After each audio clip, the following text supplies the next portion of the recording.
Hi, my name is Nathan. You're watching Nice at Dice, and today I am talking about a game called Dungeons and Dragons Adventure Begins. It's a cooperative board game for 2 to 4 players, and it says it is your fun, fast entry into the world of D&D. Now, one thing I should probably mention about this game right away that I did not realize when I purchased it is that this is definitely a children's game. Okay? Nothing on this indicates that it's a children's game, except it does have a 10 plus here for the age, I suppose.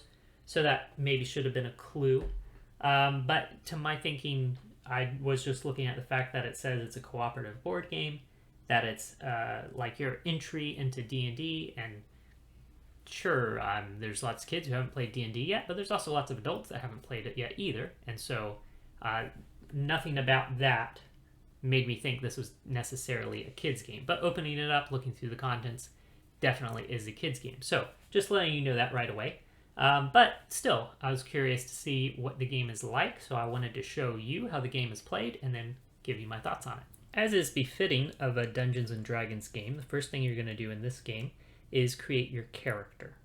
Now there's basically 4 characters you can choose from. I have out here a elf bard and a dragonborn rogue. The elf bard is already put together over here with their stuff, but we're going to put together the dragonborn rogue here so you can kind of see what that's like. So you'll have a miniature in your color that depicts your character. You'll have a 20-sided die also in your color. You'll have this little plastic piece here which has a slider on it that you use to track your hit points. So that'll start at 10. And then you have these cardboard tiles that you use to create your character sheet. So the first tile is this one. It just has the name of your character and illustration, and it'll let you know that they're a red dragonborn rogue. On the other side, it has the same information down here, but a different illustration and a different name. One of these, in the case of each character, one of these illustrations is of a female and the other is a male, so you have that option. So this just gets slotted in here with whichever side showing that you like. And then you have a couple of options here for your attacks. So each of these tiles presents some attacks. You have 2 sort of basic attacks up here. One that's easier to hit but does less damage. One that's harder to hit but does more damage. And then you have kind of a special attack that always involves some sort of imaginative description. And then you roll for how much damage or what effects you do. So like for example, this one is called Sleight of Hand, and it says describe how you use trickery and the items in your backpack to attack the monster, then roll. So you have to describe what you're doing and then you get to roll to see what happens. So you have 2 options for those. These are level 1, and when you level up you flip them around and you have level 2. These are basically upgraded versions of more or less the same thing. So you're going to choose one of these sets of attacks. You're going to slot that into your thing here. And then we get to these tiles. So these tiles, each of them have 3 character traits up here. Like this one is noble, bossy, independent. And then they have a special ability. Like this one is even self-sufficient dragonborn. Know when it's time to call in reinforcements. Once per dungeon board, you may roll to attack with a friend, then choose the highest roll. And it tells you what the results of that roll are.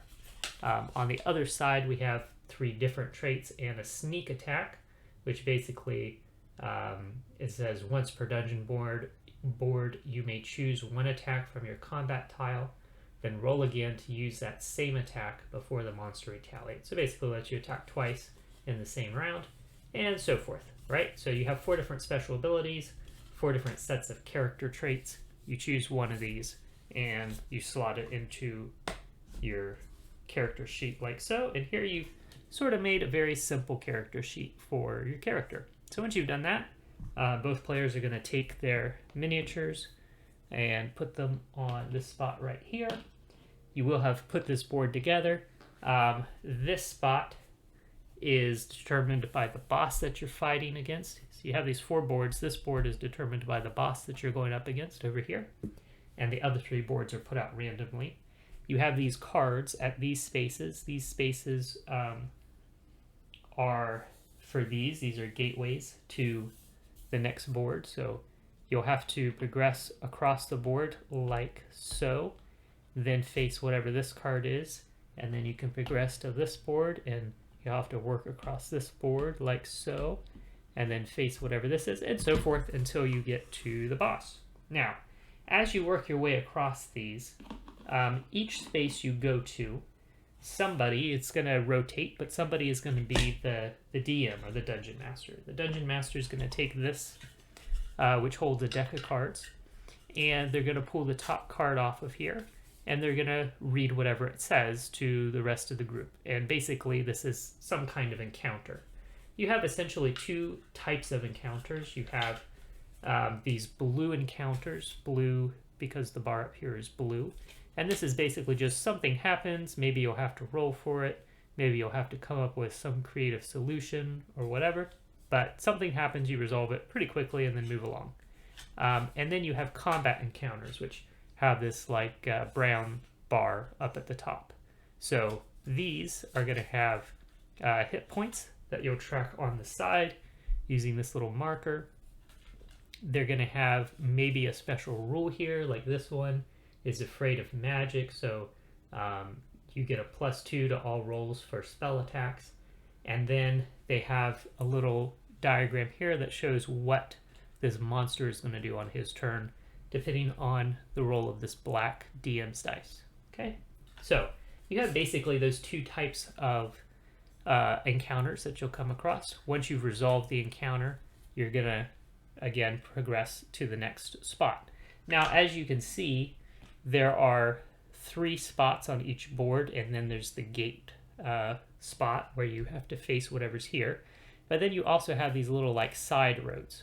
So if you're moving along the main road, you just pull the top card from this deck, okay, whatever it is. But if you move on to a side road, you have to have a monster encounter. So you're going to look through this deck until you find your next monster encounter, and then you'll face that. So let's say you're fighting a monster. What are you going to do? Well, you're going to put this here, the DM is, okay, so that they can see it, and everyone else just sees the illustration. Although it doesn't say anywhere that you have to like be secretive about the creature's stats or anything, but it's positioned so that the DM can see it. You're going to put this marker on their HP track like so. And basically, each player is going to roll their die to see who goes first. Whoever rolls highest goes first. On your turn, you're going to say what you're going to do, okay? You can use your special ability here, or you can use one of your attacks. So let's say you're going to use, in this case, blow darts. So blow darts have a little symbol indicating the 20-sided dice. It says 5+. So that means they're going to roll this die. They're going to try and get a 5 or better. They rolled a 5, so they just barely hit. And when they hit, they do 1 damage. So the DM would then adjust this accordingly. All right, then the DM is going to roll this 10-sided die, the black one. And he rolled a 7, so now he's going to look on here. And as you can see, you have these symbols here that represent a dice. And then you have some numbers next to him. So you're going to find, okay, he rolled a 7, so 6+. He is going to use claws and do 1 damage. All right, so he'd do 1 damage to this guy. This guy's going to take 1 damage. He'll track that by sliding this down. And then it's the next player's turn. Next player is going to make an attack. Then the DM is going to roll for the monster's attack, and so forth and so on. When the monster is defeated, you get a reward. The reward is shown on the bottom. In this case, 1 coin. The purpose of collecting these coins is you can use them for a few things. For one, once you have 5 coins, you can spend 5 coins to level up, in which case you flip over this tile, so your attacks get stronger, and you reset your hit points to 10 if they were less than 10. You can also spend 3 coins to draw an item card. So these are the item cards. There's a few different item cards, but they all do basically one of 3 things. You have ones like this that when you attack successfully, you can play this card to do +1 damage and recover a hit point. You have some like this, which when you do damage with an attack, you can play this card to do +2 damage.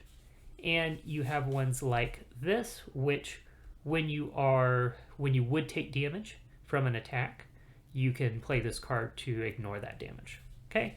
So there's, a pretty good stack of these item cards, but they're all variations on that. So you can get those. When you get these, you hang on to them. You can play them once per board. So you play it, and then when you've moved to the next board, you have the opportunity to play it again. So that's what those are for. And finally, if you lose all of your hit points, if you get down to 0, and you have any coins left, you can spend all of the coins you had, however many that was, to come back with 5 HP. Now, the game isn't really clear, but apparently if you were ever in a situation where everybody in the group ran out of hit points and none of them had any money, that would be when you lose the game. Winning the game involves moving all the way to the end of the track over here and fighting the boss. You'll flip this over and you'll see on the back there is an HP track. There is a diagram, much like all the enemies have, that lets you roll a die and see what happens.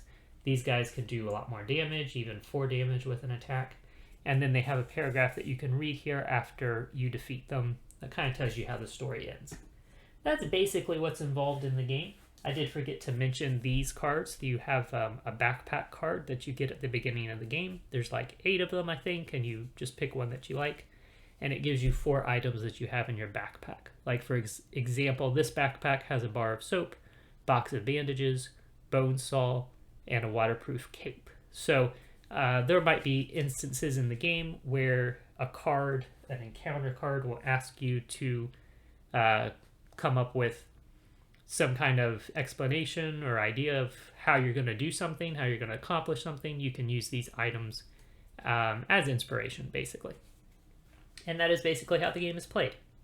Okay, so hopefully that gives you a pretty good idea of how D&D Adventure Begins works, how the game is played. So first of all, just to give you kind of an idea of where I'm coming from in reviewing this game, I've been playing tabletop games for quite a while now, I guess about 20 years, and I've played D&D a few times, mostly 4th edition. So I'm familiar with D&D. Also, I'm not a kid, and this is definitely a kid's game, and I'm not new to D&D anyway. So this game really isn't for me.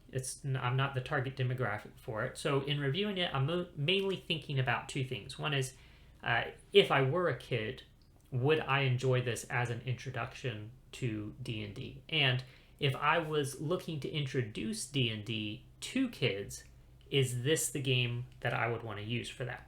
Okay, so that's kind of how I'm approaching this, all right? So first of all, just to talk quickly about the production of the game, everything, it's a very, very much a mass market game. Everything is pretty cheap. The cards are thin. They're not very durable. They're going to get worn out if you play the game a lot. The cardboard tiles, for example, for like the character sheets, they're pretty thin, pretty flimsy.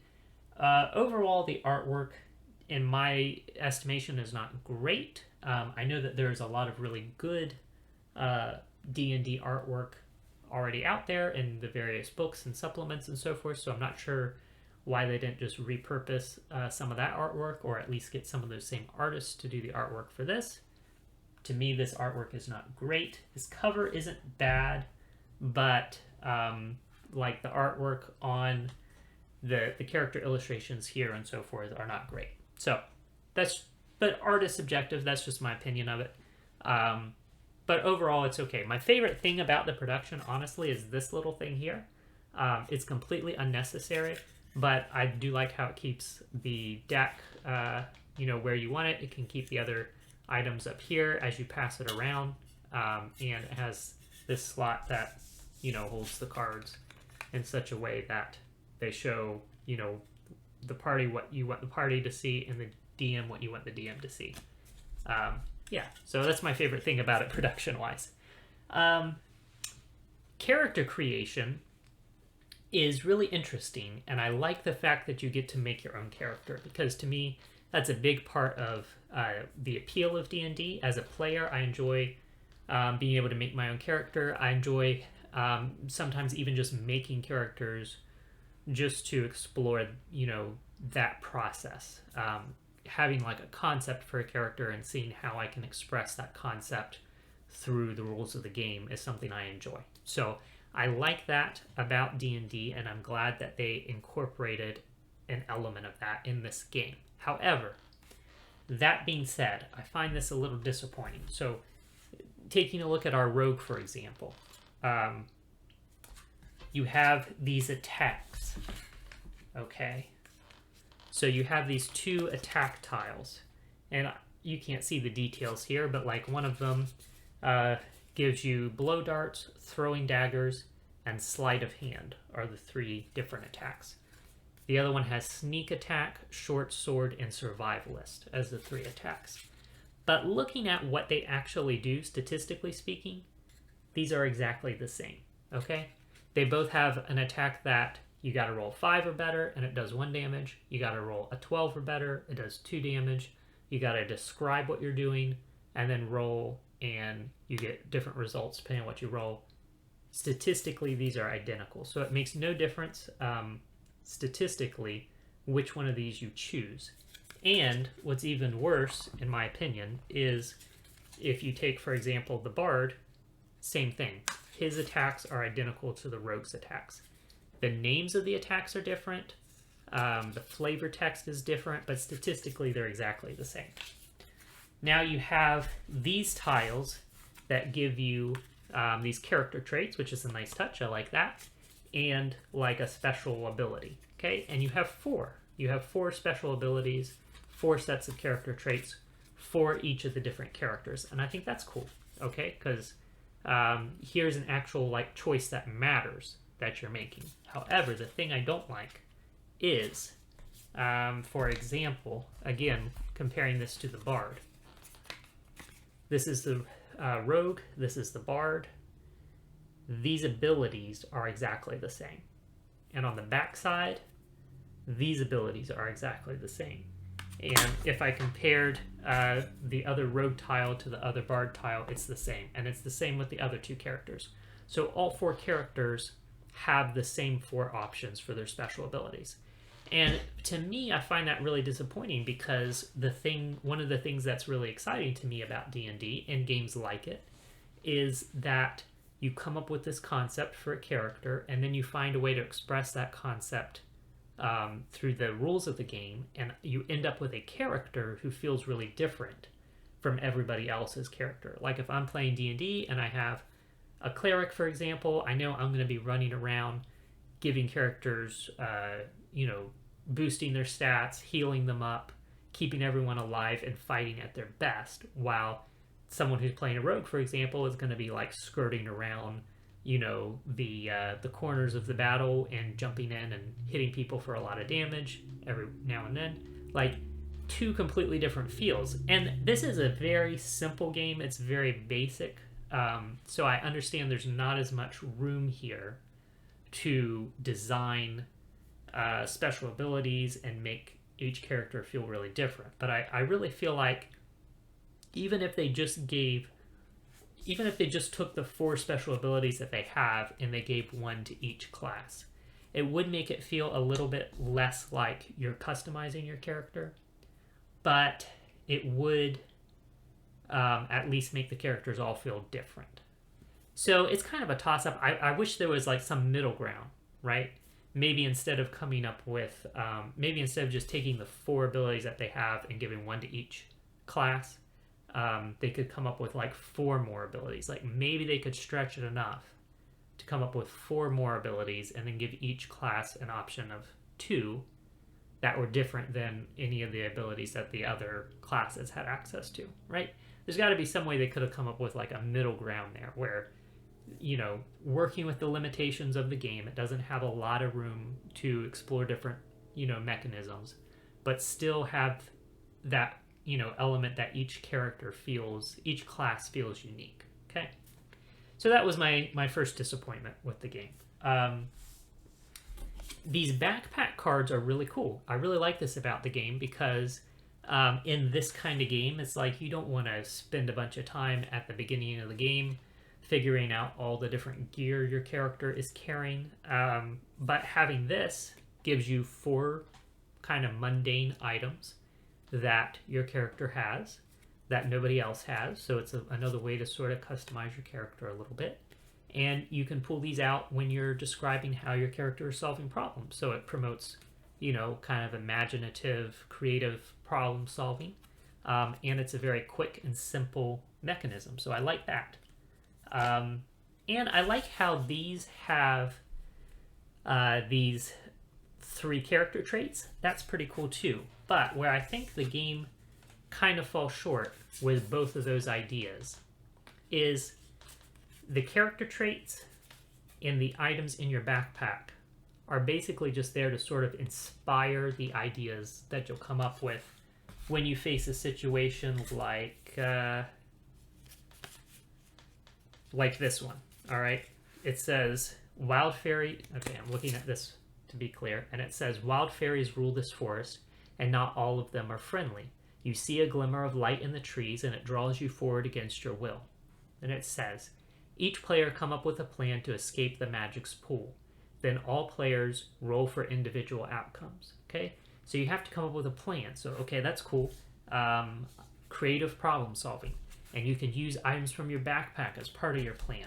And you can use these character traits as inspiration for your plan. But then, after you've come up with your creative solution to this predicament you have found yourself in, it says all players roll for individual outcomes. And if you roll a 1 through 10, you can't drag yourself away and lose some of your stuff. You lose a coin. Or if you roll an 11 or better, you were able to resist. You gain a coin. It's like their outcome is completely random, regardless of how good the plan was that you came up with, or how well you made use of these items in your backpack, or how well you reflected your character's personality traits. Doesn't matter. The result is random. So they could have very simply just put a rule. It would have taken 1, maybe 2 lines in the rule book to say when you use one of these items in your description, you get a +1 on your roll. When you use one of your character traits in your description, you get another +1 on your roll. I don't know, something like that, just so that those things actually mattered.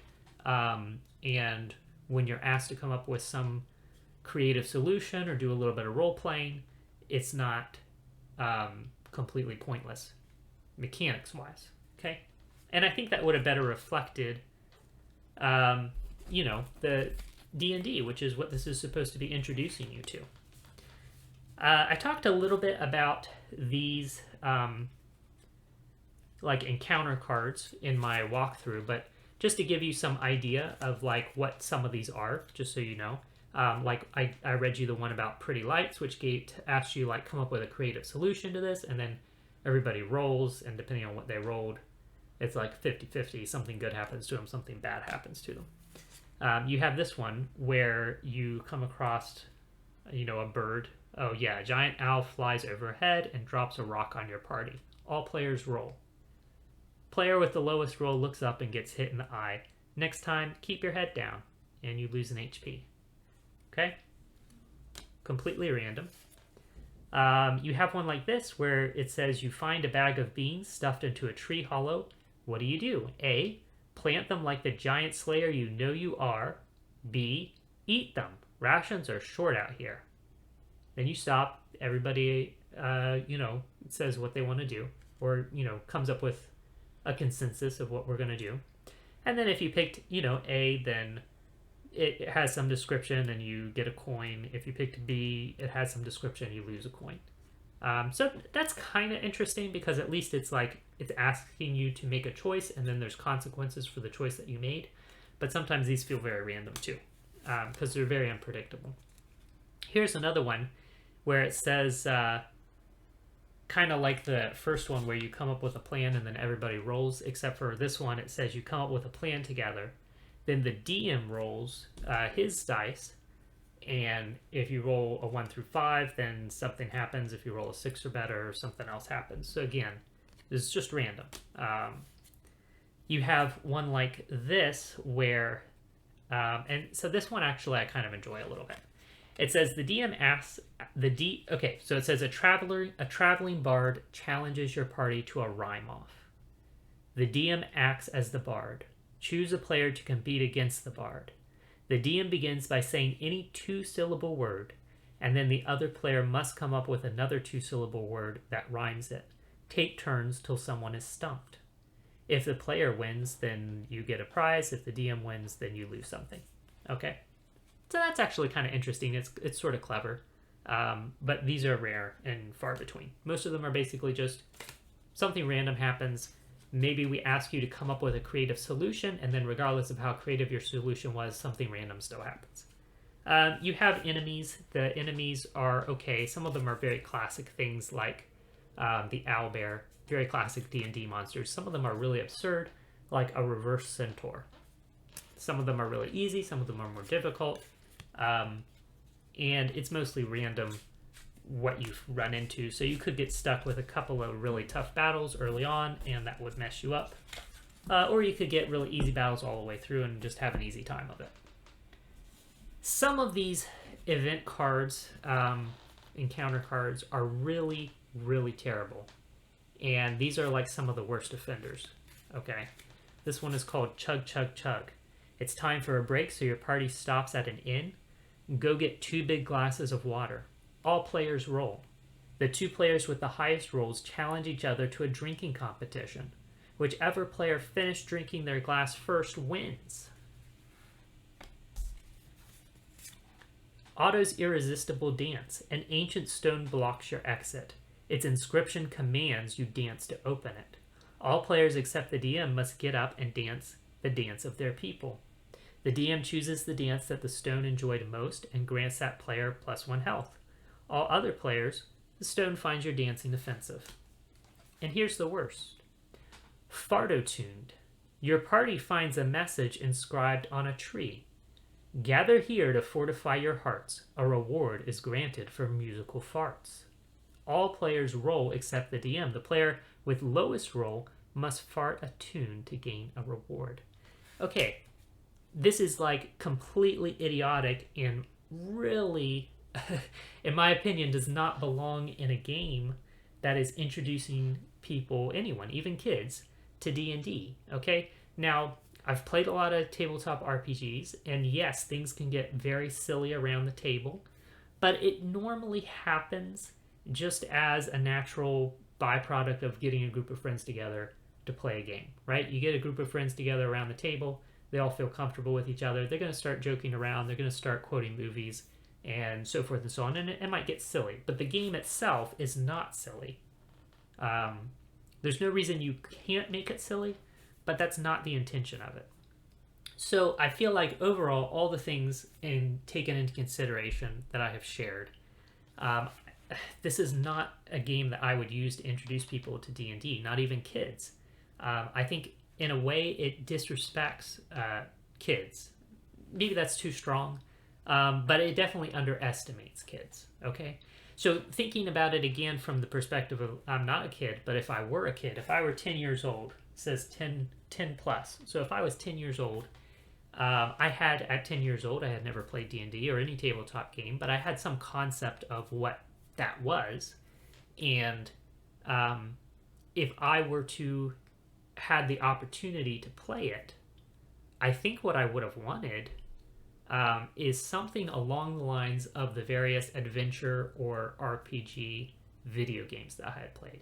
At 10 years old, 10, 12 years old, I had already played Legend of Zelda. I had already played some of the earlier Final Fantasy games, Dragon Quest. So I had already played some of those games, and I enjoyed those games. And what I enjoyed about them is they had a very serious, epic storyline. You're a hero. You're out to save the kingdom, maybe save the world. There were monsters that were sometimes scary. It was a cool, epic journey with a great storyline. And, you're out to save the world. And it wasn't silly. It wasn't, absurd and ridiculous like this often is. And that's what I would have wanted in a game like D&D at that age. And so I feel like this is a huge swing and a miss for me. It's not a game I would use to introduce people to D&D. If I was a 10-year-old, 11, 12-year-old, who had any interest in getting into D&D, this is not what I'd be looking for. I'd be looking for something that, it could be simple from a mechanics standpoint, but something that would take itself seriously enough to be like, okay, hey, you guys are heroes. You're going to go on this quest. Everybody's going to have their own role in the party. You're going to be good at this. She's going to be good at that, and let's do it. Let's go save the kingdom. And that's just not what this does. So if it were just a silly children's party game with like a D&D theme slapped on it, I'd say that's okay. It's about what it feels like, but then it has these combat mechanics in it that kind of break up the silliness and make it bogged down from that perspective. So it's not really even good at that either. I'd say overall, it's just very disappointing because it has promise. I can see where there were a few things in here that like they had good ideas, but they just didn't follow through on those ideas completely. And then they just ran roughshod over the whole thing with all this silliness and absurdity. So, unfortunately, I cannot recommend Dungeons & Dragons Adventure Begins, but thank you so much for watching. My name is Nathan. This is Nice at Dice, and you enjoy the rest of your day.